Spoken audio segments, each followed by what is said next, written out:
Integration by parts. It follows the general formula shown here. I'm not going to explain this. This looks very confusing. The way I'm going to teach you is by using u and v. So the integral u dv. All right. This is similar to like in the product formula of differentiation and the quotient formula, but this is for integration. So it'll be written as the integral of u and dv.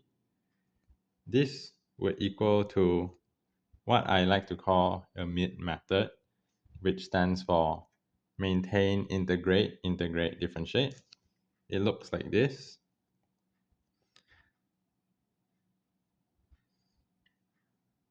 Maintain multiplied by integrate.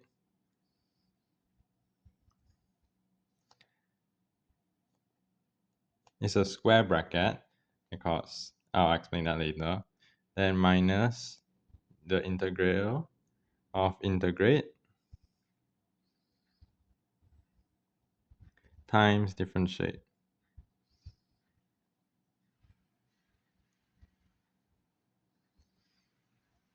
All right. Now let me explain why is this a square bracket, not a normal bracket. Because if let's say you have boundaries here, let's say a and b, then this one here would be a and b as well. All right. Here will be your dx. Okay. So now let me continue further. Which either of u and dv would be maintained, integrate, and differentiate. Now it would be like this. The u, it will be uv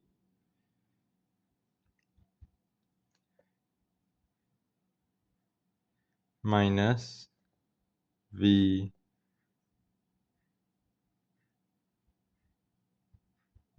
u. It look like this. All right, just like that. Your u is maintained, your v is integrate, then your v integrate, and then your u, sorry, it's hard to see, your u is differentiate. Just like that. And that's about it. I'll be giving some examples, 3 examples actually, from simple to slightly more harder and then a bit quite hard. Okay, the first one would be to integrate ln x with respect to x. Now, normally you can't integrate ln x, right? So your u value will be ln x. Then your dv, as shown right here, will be everything else, and everything else would refer to, well, dx. So now, since u is the one to differentiate, so I'll just find that right now to simplify things. When you differentiate ln x, you get 1 over x. And when you integrate dv, you'll get x.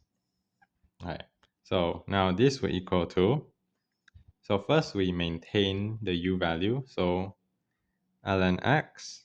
Then now we integrate the dv, which is x.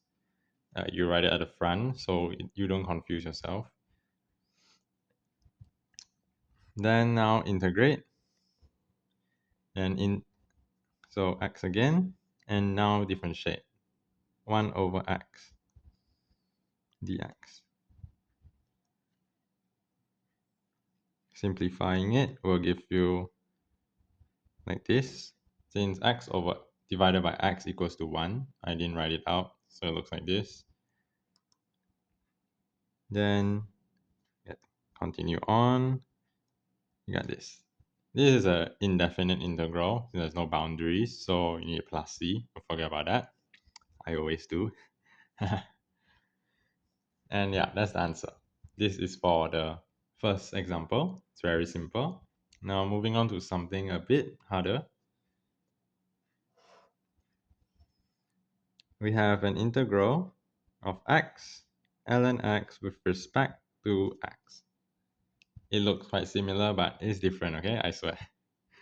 So first, your u value will be the one that cannot be integrated. So, which is ln x in this case. And then your dv will be everything else. So x dx. Differentiating ln x with respect to x gives you 1 over x. And differentiating this, integrating this will give you x squared over 2. I hope you understand how this is done. All right, then now equals to, first is we maintain, so ln x, then multiplied by the integration, x squared over 2 minus x squared over 2, and then 1 over x.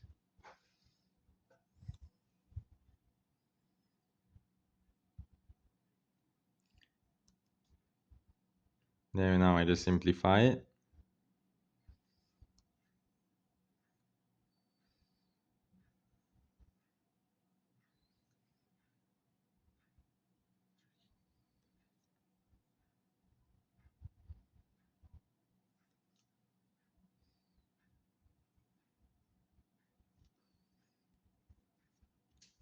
And just like that. This is the answer, right? Okay, now moving on to the actually difficult question. This is a trigo function. Something that I really hate a lot. Okay, it's x squared sine 2x with respect to x. It looks like this. Okay, so first thing, what is the u value? Now, since there's no ln x here, and everything can be integrated and integrated, so which one do we pick as the u value? The u value is usually the one that will become simpler and simpler as you differentiate it. When you differentiate x squared, you get 2x. That is smaller, right? The index value becomes smaller. It becomes simpler. And when you differentiate sine 2x, you get negative 1 over 2 cos 2x. Now that doesn't really sound simple now, does it?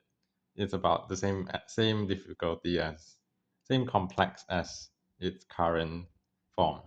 So your u value is x squared, and your dv is everything else, sine 2x dx.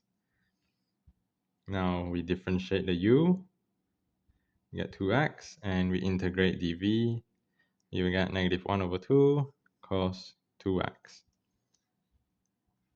All right. Now let me write it down. This equals to, first we maintain, so x squared. Now we integrate, so negative 1 over 2 cos 2x, and don't forget a bracket, minus integration, integrate, and then differentiate. So 2x, I should write it at the front. Hopefully you can see that. This is an x, all right? And then dx. All right, then now we simplify it. So like this, it'll be negative x squared over 2 cos 2x. Here is minus, you can bring it out. So it will be positive. Then the 2 divided by 2 is 1. So it will just be x, then cos 2x dx.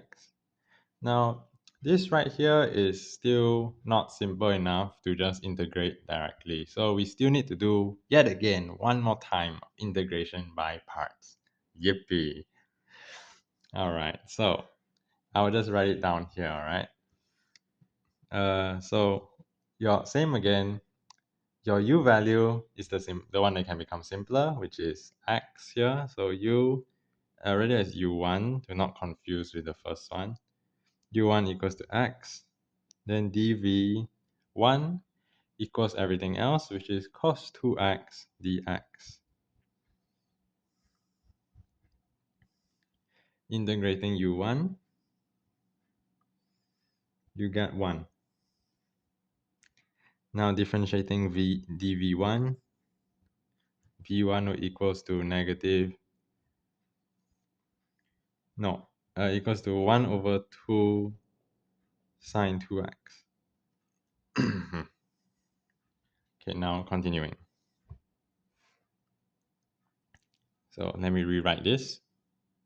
Negative x squared over 2 cos 2x, and then a plus. First we maintain, so it's x. Then we integrate 1 over 2 sine 2x. Like that. Forgot the integral sign. Okay. Then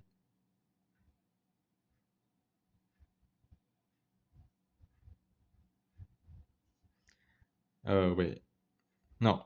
Sorry. Not this. Maintain, integrate. Sorry. Then minus integral. This is why you put integral. My bad. Integral. Then you integrate again. So 1 over 2 sine 2x, and then you differentiate. The differential is equal to 1, so I'm not going to write that down. So 1 dx, like that. As you can see now, the integral sign here, the integration part here is very simple. You can just do direct integration. No need to do integration by parts again. So now we can just simplify everything and get our answer. Get x squared over 2.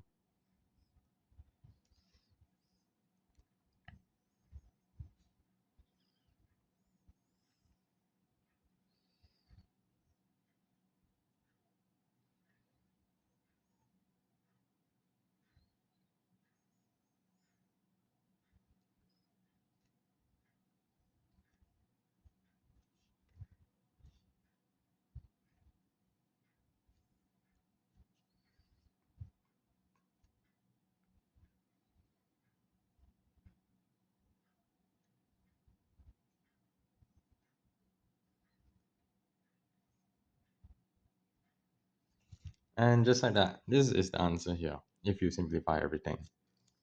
Alright, that's all I have for now. Thanks for watching. Bye bye.